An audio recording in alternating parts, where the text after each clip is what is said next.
உலகமெல்லாம் உங்களை அறிந்தால் என்ன, உலகமெல்லாம் உங்களை பின்தொடர்ந்தால் என்ன, உலகமெல்லாம் உங்களை போற்றி புகழ்ந்து உயர்ந்த தரத்தில் வைத்தால் என்ன, அல்லாஹ்விடத்திலே நீங்கள் யாரோ அதுதான் இந்த உலக வாழ்விலும் மறு உலக வாழ்விலும் முடிவு. இதை அறியாத பலர் மக்கள் மத்தியில் பிரபலியத்தை தேடி ஓடிக்கொண்டிருக்கிறார்கள். என்னை அவர் அறிந்து கொள்ள வேண்டும், என்னை இவர்கள் அறிந்து கொள்ள வேண்டும், என்னை இவர்களெல்லாம் பின்தொடர வேண்டும். சோசியல் மீடியாக்களுடைய இந்த களத்தில் என் வீடியோக்களை இத்தனை பேர் பார்க்க வேண்டும், இத்தனை பேர் லைக் செய்ய வேண்டும், இத்தனை பேர் ஷேர் செய்ய வேண்டும், இத்தனை பேர் கமெண்ட் செய்ய வேண்டும், இத்தனை பேர் என்னை ஃபாலோ செய்ய வேண்டும் என்று பிரபலியத்தை தேடி ஓடிக்கொண்டிருக்கக்கூடிய நபர்கள் மத்தியில் அல்லாஹுவை தனிமையில் மறைவில் வணங்கக்கூடிய அடியானை அல்லாஹ் நேசிக்கிறான். எது மேலானது? ரசூலுல்லாஹி ஸல்லல்லாஹு அலைஹி வஸல்லம் சபையில் உட்கார்ந்தால் அல்லாஹ்வுடைய தூதர் யார் என்று தெரியாது. நபித்தோழர்களுடைய வாழ்வு ஒட்டுமொத்தத்தையும் படித்து பாருங்கள்.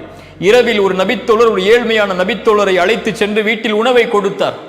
அந்த செய்தியை அறிவித்தது யார்? அவராக வந்தார். அல்லாஹ்வுடைய தூதர் ஸல்லல்லாஹு அலைஹி வஸல்லம் ஒருவரை சொர்க்கவாதி சொர்க்கவாதி சொர்க்கவாதி என்று அறிமுகப்படுத்தினார்கள். ஏன் அவரை சொர்க்கவாதி என்று சொன்னார்கள்? நபித்தோழர்களுக்கு முன்னால் அவர் அப்படி வாழ்ந்து காட்டினாரா? மறைவில் அவர் உள்ளத்தில் ஒரு செயலை நினைத்தார், யாருக்கும் என் உள்ளத்தில் கெடுதல் இல்லை, யாரை பற்றிய தவறான எண்ணமும் இல்லை என்ற செயலை உள்ளத்தில் வைத்திருந்தார். அல்லாஹ் அங்கீகரித்தான், நபிக்கு அறிவித்தான். குர்ஆனுடைய ஹதீஸுடைய செய்திகளை எடுத்து பாருங்கள். அல்லாஹ் ஒரு நாய்க்கு தண்ணீர் கொடுத்த நபரை ஹதீஸில் வைத்திருக்கிறான். ஒரு முள்ளை அகற்றிய நபரை அல்லாஹ் ஹதீஸில் வைத்திருக்கிறான்.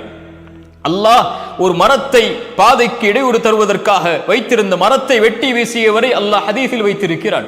3 பேர் குகையில் மாட்டினார்கள். யா அல்லாஹ், இந்த செயலை அங்கீகரித்தால் எனக்கு உதவி செய்.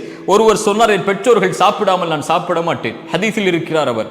ஒருவர் சொன்னார், ஒரு பெண்ணை நான் நெருங்கினேன், நெருங்கும் போது அவர் அல்லாஹ்வை அஞ்சிக்கொள் என்றார், விலகிவிட்டேன்.